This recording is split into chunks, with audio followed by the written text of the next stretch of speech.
Buya, maaf saya mau klarifikasi aja supaya apa tadi kan saya tanya soal yang bid'ah itu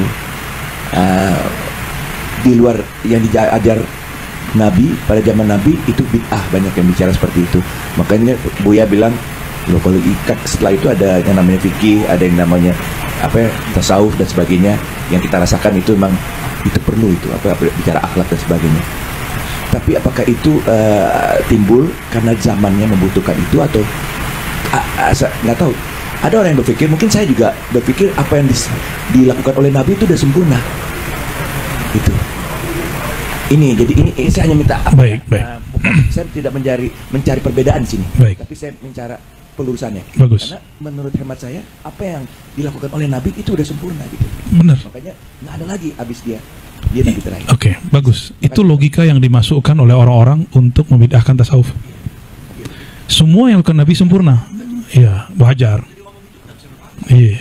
Tapi sama Bu Rektor tuh beres tuh. Ya. Baik.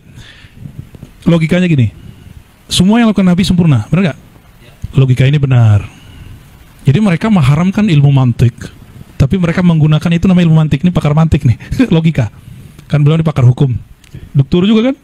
Tuh. Beliau kalau lagi sedang ada urusan hukum, perkara hukum, itu pakai logika-logika. Logika tuh dibangun dulu, dibangun tatakannya. Tatakan untuk cara cuci otak orang. Targetnya apa? Tasawuf sesat. Biar bikin tasawuf sesat gimana? Dibangun tatakan dulu. Islam udah sempurna belum? Nah, Nabi udah sempurna belum? Ya. Tapi sebenarnya ini gak ada hubungannya sama tasawuf sesat. Terus apalagi? Setelah Nabi baru muncul tasawuf. Padahal di masa Nabi gak ada tasawuf. Nih logikanya. Logika yang dibangun. Berarti tasawuf itu bid'ah. Tasawuf itu sesat. Ini logikanya seperti itu. Padahal logika ini berbahaya, bisa meruntuhkan semua ilmu. Saya mau tanya, Bang Andre belajar tajwid nggak? Anaknya belajar tajwid nggak mau Ustadz? Bener. Tajwid, apa arti tajwid?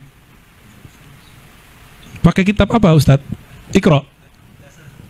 Anggap Iqra ya. Iqra. Nabi ngajarin Iqra nggak sih?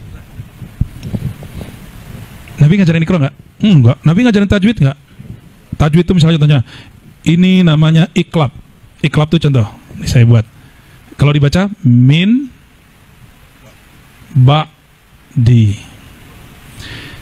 Bacaan kita min ba di. Min. Tapi nun ketemu ba, dia menjadi mim.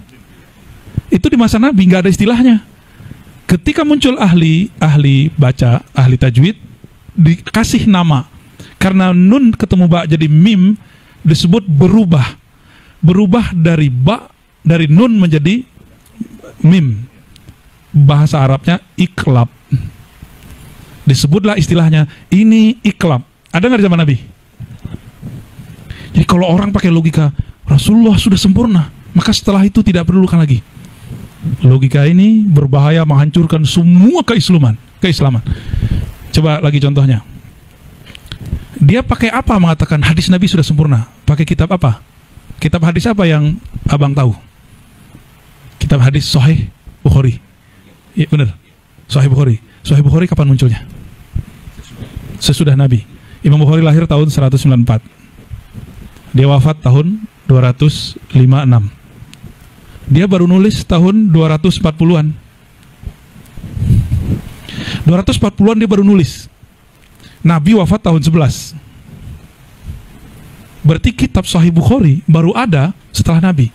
Lalu dia sebut ini sahih. Istilah sahih itu muncul setelah tasawuf. Lebih tua mana tasawuf sama sahih? Lebih tua tasawuf. Jadi kalau hitung-hitungan tua, lebih tua tasawuf. Lebih bid'ah ilmu hadis. Ya. Jadi sunnah yang dia sebut selama ini itu sunnah, bukanlah sunnah yang dimaksud sama Nabi.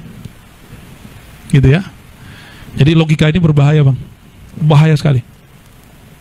Agama Islam sudah sempurna, maka tidak perlu lagi ada tambahan-tambahan. Logikanya benar.